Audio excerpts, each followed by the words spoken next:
आप नहीं समझेंगे कि मेहनत करके कैसे जोड़ा जाता है। ये महज कुछ शब्द नहीं है, ये उस गुरु की बेबसी है जो क्लासरूम में सीना तान कर हजारों बच्चों को जिंदगी में हार न मानने की कस्में खिलाता है। लेकिन आज वही गुरु कैमरे के सामने सरेआम फूट फूट कर रो रहा है। उसकी आंखों में आंसू हैं और आवाज में एक ऐसा दर्द जो किसी भी पत्थर दिल को पिघला दे। जरा सोचिए, जिस इंसान ने लाखों युवाओं को सरकारी नौकरी का, खाकी वर्दी का सपना दिखाया, आज वो खुद टूट गया है। क्यों? क्या उसने कोई जुर्म किया है? क्या उसने कोई चोरी की है? नहीं, उसका गुनाह सिर्फ इतना था कि जब उसके छात्र पेपर लीक और सिस्टम की धांधली के खिलाफ सड़क पर इंसाफ मांगने उतरे तो वो गुरु उन्हें अकेला नहीं छोड़ पाया। और इस साथ खड़े होने की उसे क्या सजा मिली? रातों रात सुबह के अंधेरे में उसकी सालों की मेहनत, उसकी कोचिंग पर सरकारी ताला जड़ दिया गया। मतलब मेरे पास कोई ऑप्शन नहीं है यार। मैं घर नहीं जाता 3-3 4-4 साल। आप नहीं समझेंगे कि मेहनत करके कैसे जोड़ा जाता जियो।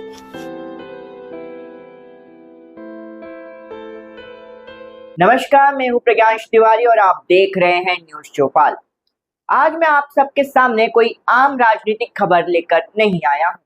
आज मैं बात करने आया हूं इस देश के उस सिस्टम की जो पहले तो हमारे युवाओं का भविष्य दांव पर लगाता है और जब कोई उस भविष्य को बचाने के लिए आवाज उठाता है तो उसकी आवाज, उसकी रोजी रोटी दोनों को सील कर दिया जाता है।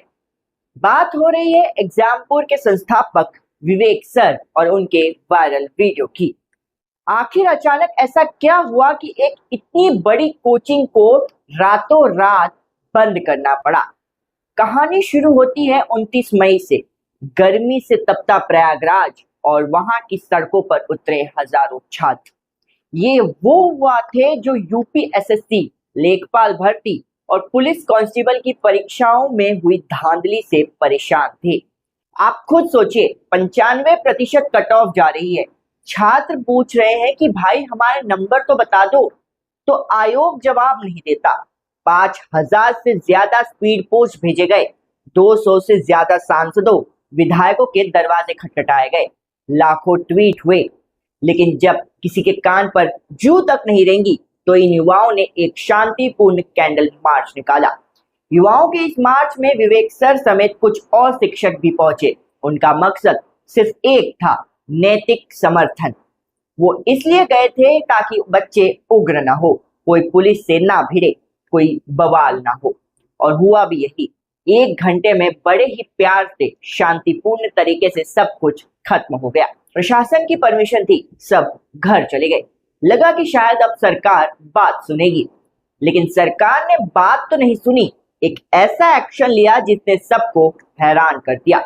31 मई की सुबह सुबह के 6 बज रहे थे। प्रशासन की टीम पहुंचती है और विवेक सर की उस पूरी बिल्डिंग पर ताला लगा देती है जहां उनका ऑफलाइन और ऑनलाइन सेटअप था। 12 डिजिटल स्टूडियो, सारा का सारा सामान, सब कुछ सील। कारण क्या बताया गया? कि आपकी बिल्डिंग के मानक पूरे नहीं हैं, फायर सेफ्टी का इश्यू है। हैरानी की बात है कि प्रयागराज में 50 बड़ी और 400 छोटी कोचिंग है। क्या रातों रात सिर्फ उन 3 कोचिंगों के मानक खराब हो गए जिनके शिक्षक 29 तारीख के प्रदर्शन में गए थे? और अगर मानक खराब भी थे तो क्या नियम ये नहीं कहता कि 3 दिन या 5 दिन का नोटिस दिया जाए? विवेक सर को उनके पहनने के कपड़े तक नहीं निकालने दिए गए। क्या ये महज एक इत्तेफाक है या फिर सीधी सीधी बदले की कार्रवाई? ये सवाल आज हर वो युवा पूछ रहा है जिसने विवेक सर को रोता हुआ वीडियो में देखा है। और अब बात करते हैं उस वीडियो की जिसने सोशल मीडिया पर हड़कंप मचा दिया है। विवेक सर क्यों रोए? वो अपने लिए नहीं रो रहे थे। जब आपके साथ 250 लोगों का स्टाफ जुड़ा हो, किसी की पत्नी की डिलीवरी होने वाली हो, किसी के घर में कोई बीमार हो, किसी को अपने सिर पर छत रखने के लिए किराया देना हो और आपको पता चले कि अब आप उनकी तनख्वाह नहीं दे पाएंगे, तो दिल बैठ जाएगा। और उससे भी बड़ा दर्द उन बच्चों का भविष्य। 10 जून 12 जून कांस्टेबल के एग्जाम सिर पर हैं। मैराथन क्लासेस का वक्त है, रिवीजन का वक्त है। बच्चे अपने गुरु की तरफ आस लगाए बैठे हैं कि सर आखिरी वक्त में पढ़ाएंगे, और यहाँ सर के स्टूडियो पर सरकारी ताला लटका है। ऑनलाइन क्लासेस बंद, ऑफलाइन क्लासेस बंद। जब एक शिक्षक से उसके बच्चे छीन लिए जाते हैं ना, तब वो ऐसे ही रोता है। आज के दौर में इस देश में क्या हो रहा है? नीट का पेपर लीक, पुलिस का पेपर लीक, आरओ एआरओ का पेपर लीक। बच्चा छोटे से कमरे में आधी रोटी खाकर तैयारी करता है, फॉर्म के पैसे जुगाड़ता है, धक्के खाकर सेंटर जाता है, और फिर पता चलता है कि पेपर तो सुबह ही व्हाट्सएप पर आ गया था। वो बच्चा अवसाद में जाकर जब अपनी जान देने का सोचता है, तब ये शिक्षक ही होते हैं जो उन्हें संभालते हैं। और आज प्रशासन कह रहा है कि शिक्षक एक्टिविस्ट क्यों बन रहे हैं। अगर सिस्टम अपना काम ईमानदारी से करे तो किसी शिक्षक को सड़क पर उतरने का शौक नहीं है। उनकी जगह क्लासरूम में है, सड़कों पर नहीं। लेकिन जब बच्चों के भविष्य के आगे अंधेरा छा जाए तो गुरु को मशाल उठानी ही पड़ती है। लेकिन ये लड़ाई यहाँ खत्म नहीं हुई है। विवेक सर ने हार नहीं मानी है।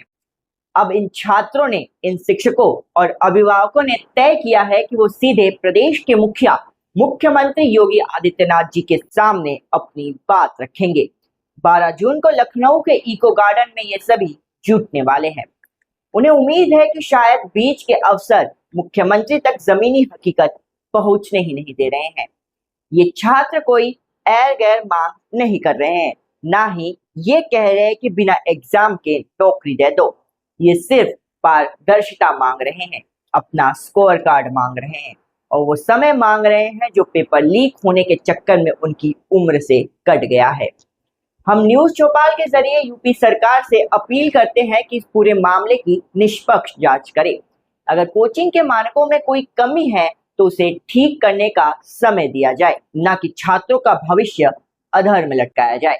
वो ताला सिर्फ एक बिल्डिंग पर नहीं लगा है, वो ताला उन लाखों बच्चों के सपनों पर लगा है जो वहां से पढ़ते हैं। आपको क्या लगता है? क्या विवेक सर के साथ जो हुआ है वो सही है? क्या इस देश में छात्रों के हक में बोलना अब गुनाह बन गया है? अपनी राय हमें कमेंट्स में जरूर बताएं। मैं प्रज्ञांश तिवारी, आप देख रहे थे न्यूज चौपाल। ये आवाज दबने मत दीजिएगा। जय हिंद।